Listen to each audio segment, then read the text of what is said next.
Halo semuanya, selamat datang di channel yang tidak layak untuk dihina ini. Sebelum kita mulai, atur posisi santainya, seruput kopinya, dan mari kita berkhayal. Pria yang diangkat itu hanya dapat menjelaskan, kalau ada seseorang yang telah berhasil menghancurkan formasi darah mereka, dan ini membuat semua bantuan pasukan dari alam lain menyerang mereka. Tentu saja hal itu menambah marah dari Jenderal Dong.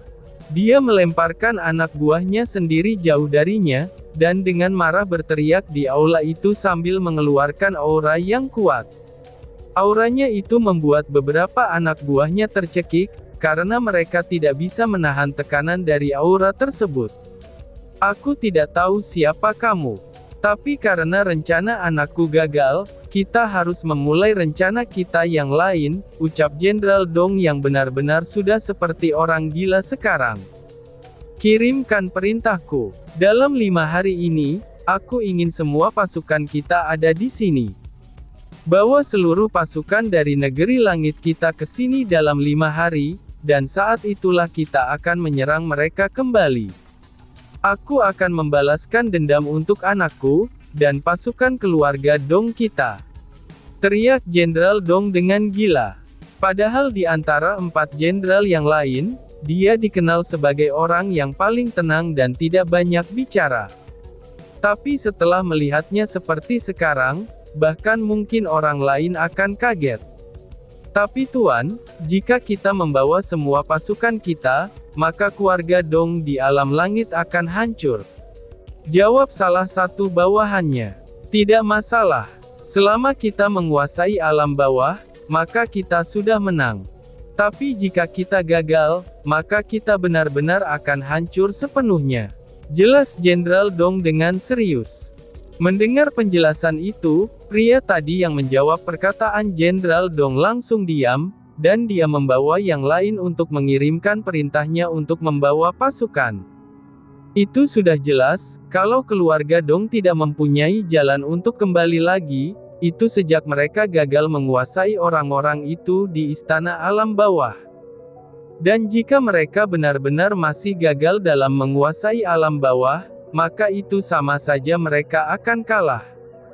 Jadi lebih baik mengirim seluruh pasukan keluarga mereka ke alam bawah, dan menguasai alam bawah sepenuhnya. Karena dengan begitu, baik dia maupun keluarga Dongnya, itu masih mempunyai jalan untuk tetap hidup. Keparat, siapapun kamu, karena kamu telah dengan berani membunuh anakku, maka aku akan pastikan kamu mati dengan menyedihkan.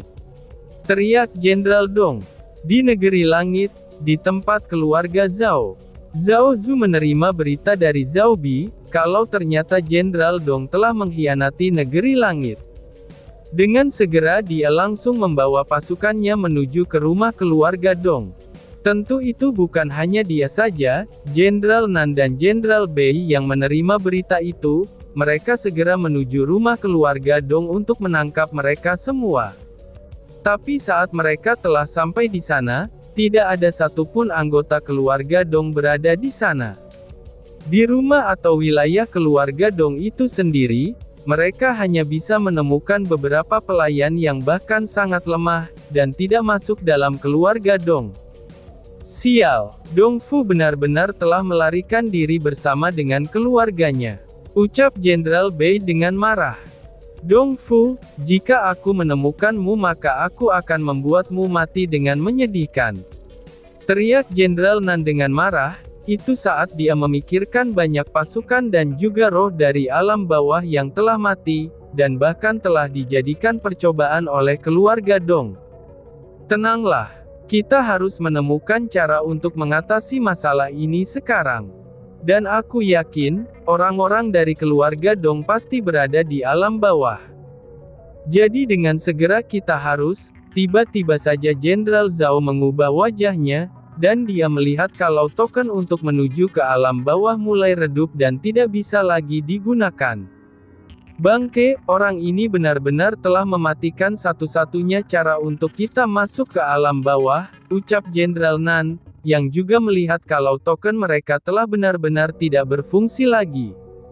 Ketiganya tidak punya pilihan lain untuk kembali, dan merencanakan langkah untuk ke depannya.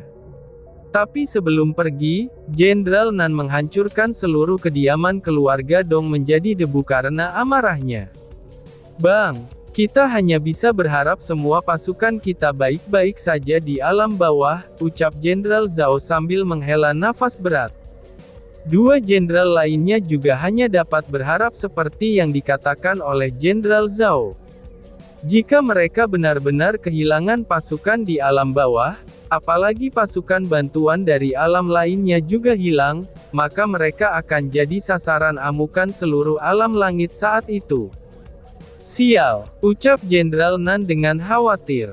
Jenderal Zhao terlihat lebih tenang daripada yang lain, karena dia tiba-tiba saja mengingat kalau Lin Tian ada di alam bawah.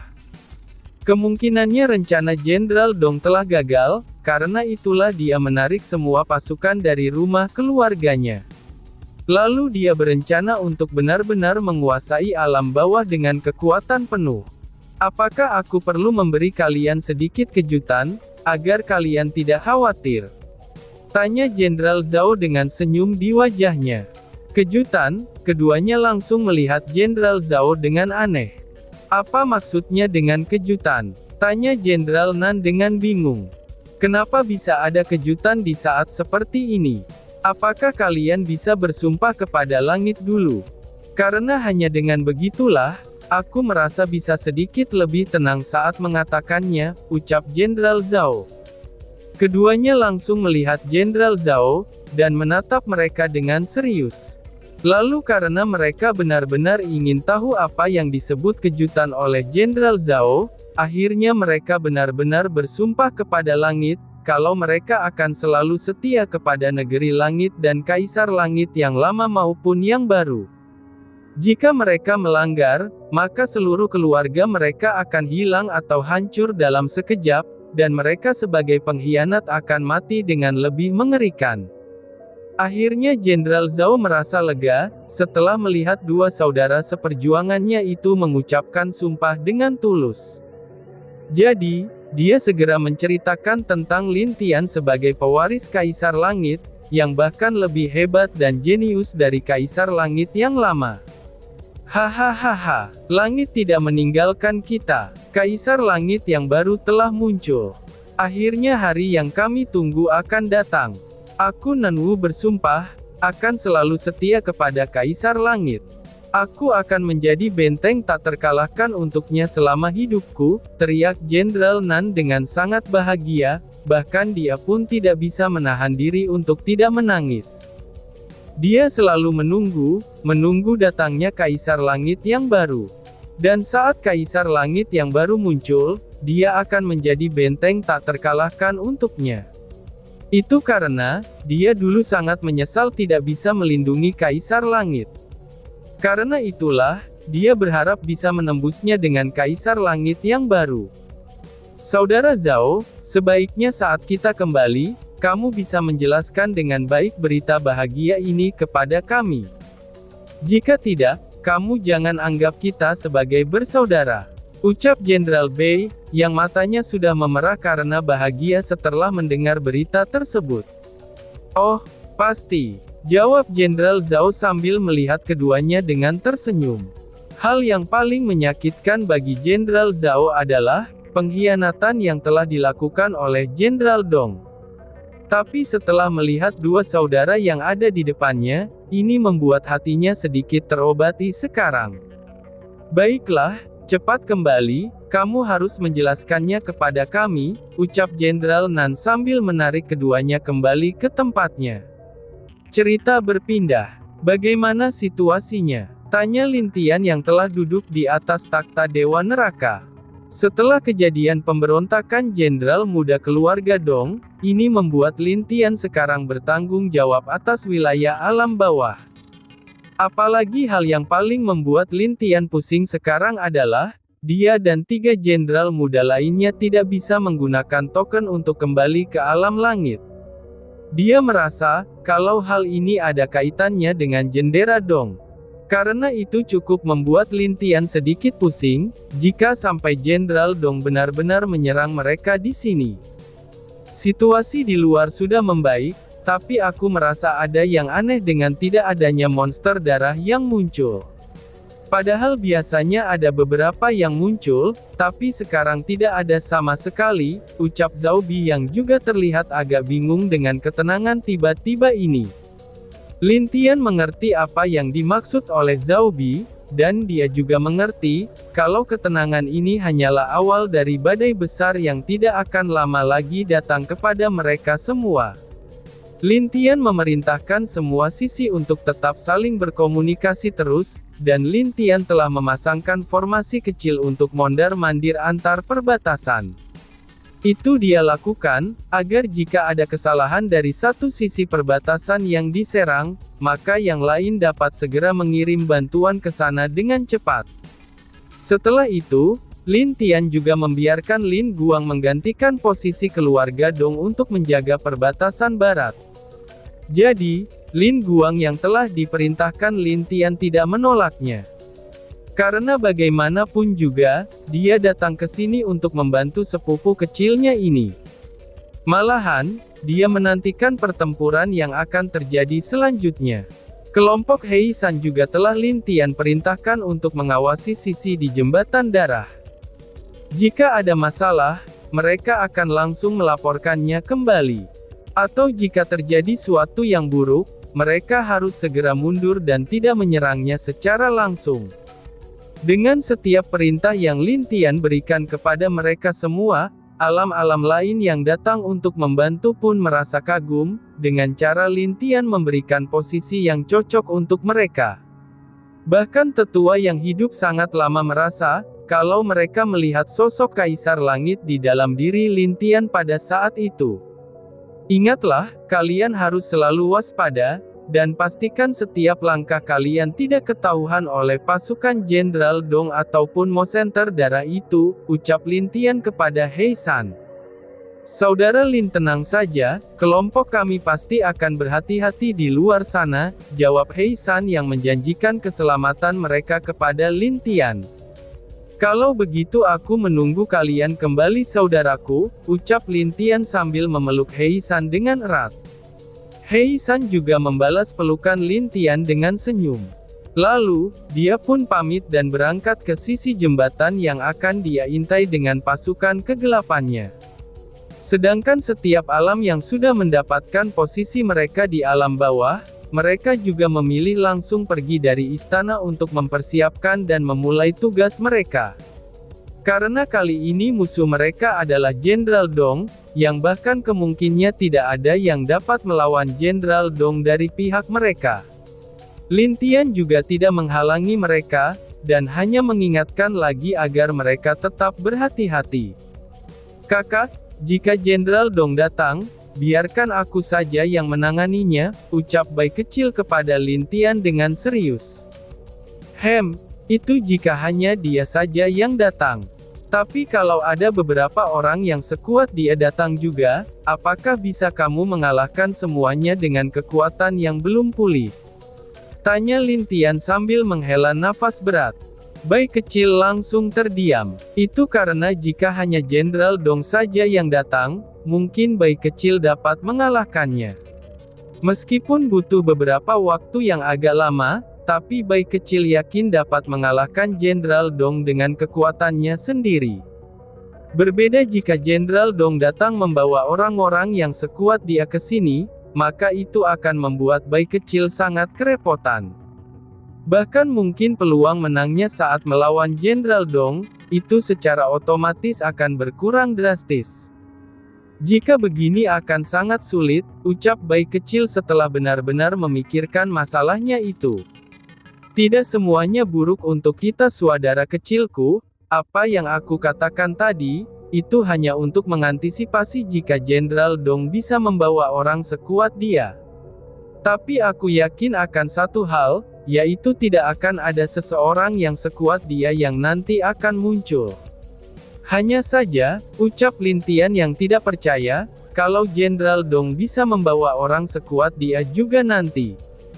Apalagi Lin Tian sangat yakin, kalau di alam langit 3 jenderal sudah bertindak untuk melawan Jenderal Dong. Bahkan mungkin sekarang dia juga sudah menjadi musuh yang dicari oleh seluruh alam langit, itu karena informasi yang telah dikirim oleh tetua dari setiap alam sebelumnya.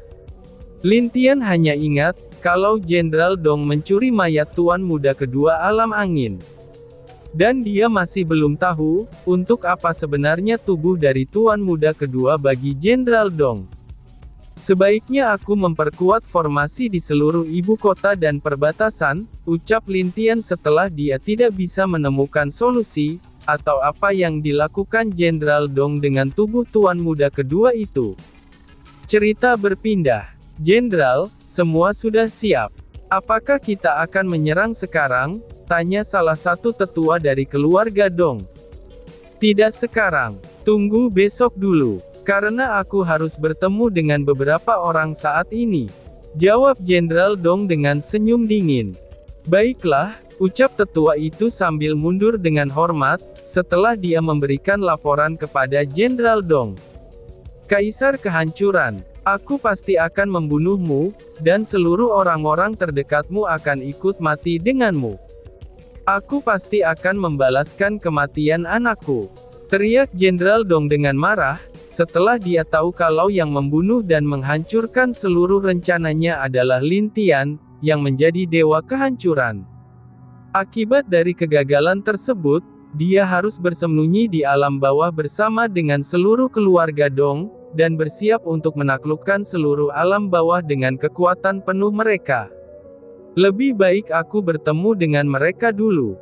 Jika mereka mau tunduk padaku maka itu adalah berkah untukku, ucap Jenderal Dong. Setelah beberapa saat berpikir, Jenderal Dong berdiri dari tempat dia duduk. Lalu, dia bergegas menuju ke suatu tempat yang jauh dari dia berada sebelumnya. Bahkan tempat itu dipenuhi oleh kabut hitam dan petir yang aneh, yang sudah jelas kalau itu adalah formasi yang sangat kuat. Sepertinya mereka benar-benar tidak mau menyerah, ucap Jenderal Dong saat melihat ke arah pintu di depannya, itu setelah melewati kabut serta petir ini dengan mudah. Dari luar pintu itu, Jenderal Dong bisa merasakan banyak aura lemah dari dalam pintu itu. Bahkan Jenderal Dong juga dapat merasakan aura setiap orang di dalamnya sangat lemah, mungkin mereka bisa mati kapanpun di dalam sana. Benar-benar keras kepala, ucap Jenderal Dong sambil melangkah ke depan pintu itu. Lalu dengan kunci di tangannya, dia membuka pintu tersebut. Dan terlihat kalau di dalam sana banyak kultivator yang diikat di setiap tiang yang ada di sana, bahkan ada yang diikat sampai 10 orang dalam satu tiang yang besar di dalam ruangan itu. Ruangan itu juga benar-benar sangat besar, karena dapat menampung begitu banyak orang di dalamnya. Dan tiba-tiba saja bersambung. Sekian dan terima kasih banyak. Bye-bye.